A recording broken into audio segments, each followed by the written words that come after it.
Hello everyone and welcome to this talk about the Shipley Art Gallery.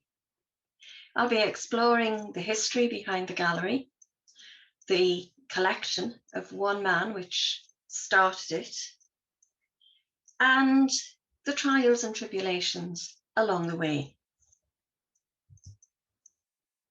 Our story begins with this gentleman, Joseph Ainsley Davidson Shipley, born in Gateshead in 1822 in very humble circumstances. By the time of his death in 1909, this obituary was written by a local poet, Queenie Scott Hopper. It's a very typical overblown Victorian Edwardian obituary. All knew thee, and to know thee was to feel that one was here of more than common worth, a soul upright, a heart as true as steel, a noble presence on this petty earth. Fine words indeed. This is a photograph of a young Mr. Shipley. Now, he started his life working for the firm of John Theodore Hoyle, and they had their offices in Grey Street in Newcastle. And this is a painting of Mr. Hoyle. And Shipley began as an office boy, but soon impressed by his zealous attitude to work, and he specialised in conveyancing, the transference of property. And he became noted for this, and eventually became a partner in the firm. But before this, when he was only 16, he bought this painting in the big market in Newcastle, Tantallon Castle by John Wilson Eubank. And this is very representative of the type of paintings that Shipley would continue to collect throughout his life. Landscapes, still lifes, portraits, but all very true to nature. Pre-Raphaelites and Impressionists had no part to play in Mr. Shipley's collecting story. Here's a photograph of Mr. Shipley in 1878, and he looks the epitome of a well-heeled Victorian gentleman sitting in a casual pose.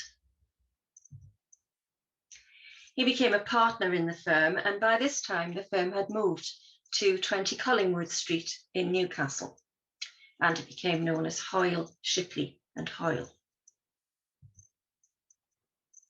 For many years, Shipley lived here at Winchester Terrace in the Summerhill area of Newcastle. He married twice. His first wife was a young lady called Mary Agnes Douglas. She died, she was only 46 when she died in 1887. And then he married a young lady called Pauline Langer, and the Langers lived at Heathfield in Lethart, and this may have prompted Shipley's next move to this house, Park House in Saltwell Park. Now, the house had been built by William Wales, the noted stained glass manufacturer, but it was built in a very peculiar style, and a style which unfortunately caused many necessary repairs to be made, particularly in the roof area. Within 20 years, one of the ceilings had collapsed. Wales died in 1881. The house was then owned by Gateshead Council.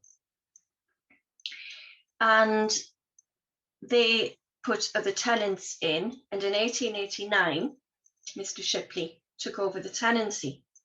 Now, the importance of all the necessary repairs was that all the tenants in this house, all successive tenants, all wanted certain things, demands, before they would accept the tenancy. And Shipley's demand was that he could build an extension to house his extensive, by this time, art collection. The council refused, that never happened, but later they did give permission for Mr. Shipley to have a telephone line installed, although the telephone line, the pole and the wires had to be cunningly concealed behind a tree. Now, the interesting thing is that while Shipley was collecting old masters, if you like, this style of painting at Saltwell Park, half a mile away at Brackendine in Low Fell, James Lethart was collecting pre-Raphaelite paintings. He didn't have nearly as extensive in numbers a collection as Shipley did, but he had a much better collection than Shipley did. But one does wonder if the pair of them ever got together and discussed their holdings, if you like, and compared artists and style. Both men employed I don't know if employed's the right word, but they had painting scouts, people they would employ to go and buy paintings. Now, James Lethart's painting scout was William Bell Scott, who was also a noted painter. And Bell Scott ensured that Lethart got access to the main painters of the day, the main artists, people like Dante Gabriel Rossetti, Arthur Hughes, Ford Madox Brown, etc., etc. Shipley operated on a different basis. He operated what can only be described as a cut price policy. One of his scouts was a chap called Mr. Harris, who was a Newcastle picture framer. And it's obvious that Shipley liked a bargain, because in 1879, Harris wrote to Shipley saying that he had 7 packages of paintings at King's Cross. There were others not yet packed. And he would write to Shipley things like, you know, I know you wanted 2 paintings for £60, but I've got you 3 paintings for £60. So that's the difference between the two men as collectors. Here are some more paintings that Shipley collected and which are now in the Shipley Gallery. Not always on show because there's so many, they rotate them. But this is a typical northern landscape. This painting of Ruth was actually Shipley's favourite, and he hung this above the mantelpiece in the living room at Saltwell Towers.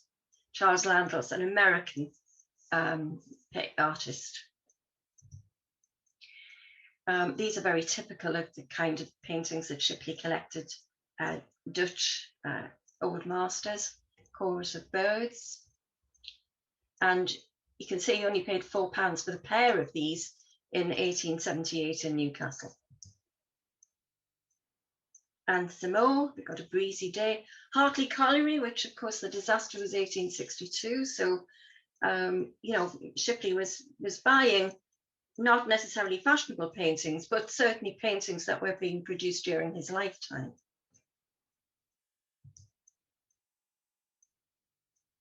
And here are some more.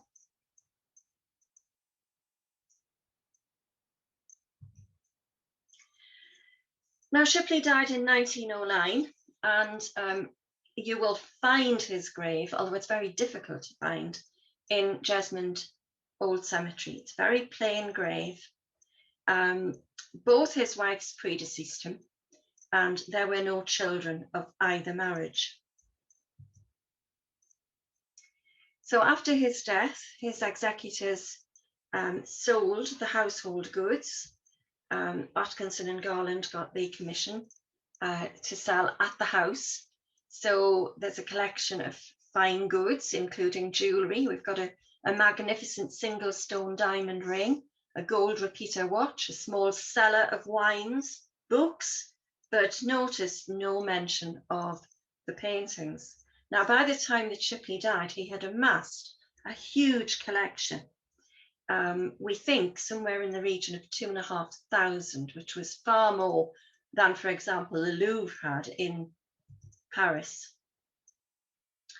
Shipley drew up a very complicated will, but a very exact will, as would befit a solicitor. And he left a number of bequests to charities, but then came various clauses about his collection of paintings. So the first clause said that paintings could go to any art gallery in Newcastle, large enough to house them with free admission, except the Laying Art Gallery, Now, the Laying Art Gallery had only been open 3 years previously, but Shipley really doesn't like it at all. The site is too small and there are other objections. Apparently he thought the rooms were too dark. So clause B, the paintings could go to any gallery that might not currently be large enough, but which could be extended, and they would receive £30,000 for an extension. But of course, there weren't any other galleries. And then clause C, if the above does not take place in Newcastle, the same terms shall apply in Gateshead. There was a management fee of £500, which would include reframing. And also there was a clause to say that all paintings should have a metal tag to say the Shipley bequest. The final clause was if neither Newcastle or Gateshead took the bequest, the paintings were to be offered successively to the National Gallery, the Tate Gallery, the National Portrait Gallery, and the Victoria and Albert Museum. However, at first Newcastle were very keen to have the collection, but then there were a few niggling doubts and people began to query the provenance of some of these paintings. Shipley was supposed to have a collection of old masters, but how many actual old masters did he have? W.H. Knowles, who was an architect in Newcastle, he had this to say: is it too much to say that the whole of the pictures now on view would not realise the price of a single genuine old master? To expend the sums mentioned to enshrine the Shipley bequest is almost comparable to that of placing the most costly frame procurable about an oleograph, a reproduction. So Newcastle decided that they should call in experts. And the two experts that they called in were Edward Rimbaud Dibdin, who was the curator of the Walker Art Gallery in Liverpool, and Sir Walter Armstrong, the director of the National Gallery of Ireland. They looked through the paintings and they made a comprehensive report. Their report was fairly damning, and one of the things that they said was that numerically the collection is a remarkable result of a professional man's devotion to a task so difficult as the formation of a gallery of pictures. While containing no works of first-rate merit, it includes a considerable amount of paintings inspired by a truly artistic feeling and carried out with much technical efficiency. Many of the frames and a few of the canvases bear the names of famous artists of the first class, such as Holbein, Rubens, Corot, etc. But in no instances is there any perceptible ground for such ascriptions. The collection bears witness, however, to a gradually increasing knowledge and taste on the part of its maker, which facilitated our task in dividing it into groups of various degrees of merit. They ended their report with the phrase that the collection contained no work of first-rate merit, which resulted in this comment by Percy Corder from Newcastle. And Percy Corder wrote, "The passage of time will never transform the Shipley pictures into a collection of old masters. And although the paint may be drier than it was a year ago, no sufficient reason can be adduced for dragging all or any of the collection from the obscurity of the furniture repository in which they are at present maturing." So that's a pretty damning statement. And in the end, Newcastle, after a number of debates, decided that they were not going to accept the paintings. And so a letter was sent from the executors to Gateshead Council on the 5th of February 1912. And after 10 months, the council accepted their offer in December 1912. Now, it's important here to realise the difference between Newcastle and Gateshead. Gateshead had no expectation of ever having an art gallery. When their first library had opened in Swinburne Street in 1884, the first floor had housed an art school. But after the tutor left, that fell into, it ended. And that was the end of Gateshead's sort of pretensions to showing any interest in art. So they were, to a degree, keener than Newcastle were to at least consider the bequest. The two experts in Newcastle had advised that only 361 paintings of the collection should be retained out of 2,500. Gateshead decided to add a few more, but first of all needed to consider where would this art gallery be built. So these are the sites that were considered. So Windmill Hills, Winnie House, and Saltlow Towers itself. But eventually they decided on land which they already owned beside Gateshead Secondary School on Prince Consort Road. They then decided that they would go on a tour. Some of the councillors, they set up a Shipley Gallery committee. They went on a tour of art galleries. So they went to Sheffield, they went to Leeds, they went to Bradford, and they went to Huddersfield. And at the end of the tour, they had decided that what they wanted was a gallery which looked like a gallery, similar to these, but had very good natural light.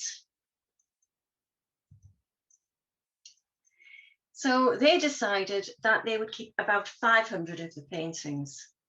They added a few more to the 361. And the rest were sold by auction at Mr. Joel's auction house in Newcastle. And as you can see, this auction took place over a few days. Some of the paintings went for very small amounts of money. Many were considered to be fakes or of the school of, rather than by a particular artist. So, you know, there weren't any Holbeins, there weren't any Titians. However, their art knowledge at this time has changed to art knowledge today, and there have been suggestions that perhaps some of those paintings that were sold were not actually forgeries, but of course we'll never know. We'll never know. So this is a view of the paintings that were to be sold. It was characteristic of Mr. Shipley that once he had acquired a picture, he did not afterwards part with it. So they had the site, they had the paintings, now they have to get the gallery off the ground. And the architect was Arthur Stockwell of Pilgrim Street, and he was invited to submit plans which were approved in April 1914. This is an artist's impression which was published in 1914, and other than the railings in front of the gallery, this is more or less exactly what we've got today.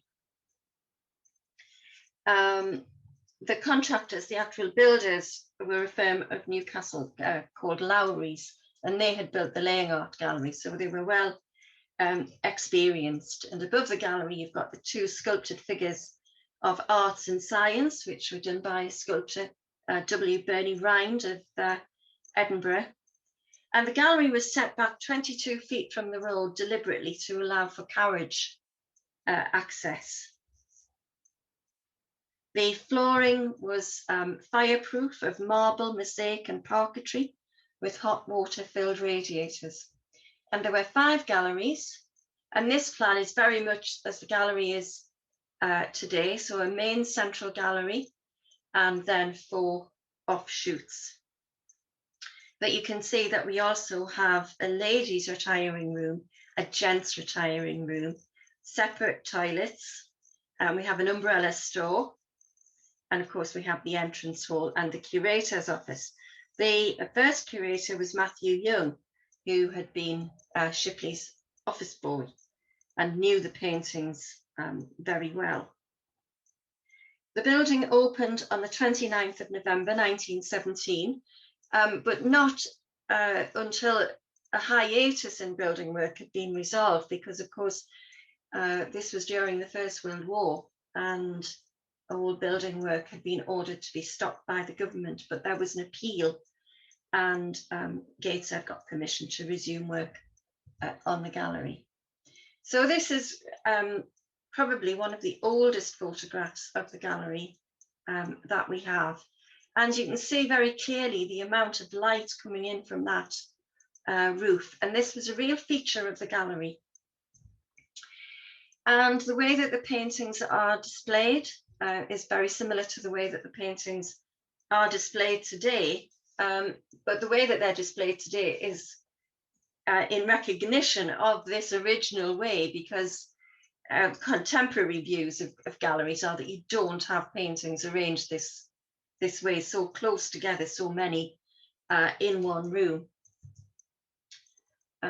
Here you've got another view of the main hall with the two sculptures. This was about 1930, and you can see that you can see clearly in this central painting here the little brass plaque, which has the words "The Shipley Bequest," which was, of course, one of the clauses in the will. And here's Matthew Young talking to a group of boys, presumably from the secondary school. Of course, the school later became the grammar school, but the term grammar school wasn't used until after the Second World War.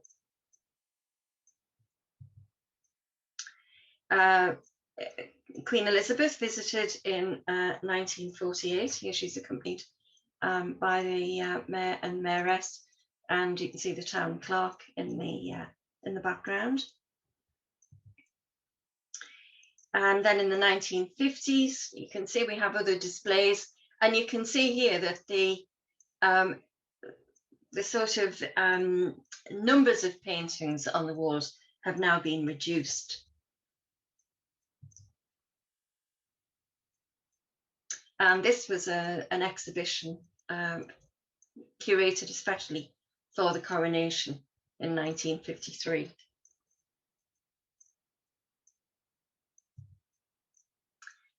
And so that's the story of the gallery. This is how much it cost: £23,000, £415, £1 and 3p. And the remainder was put into a trust fund, which still exists today. So what you need to do now is pay a visit to the gallery and have a look. And it's open Tuesdays to Saturdays.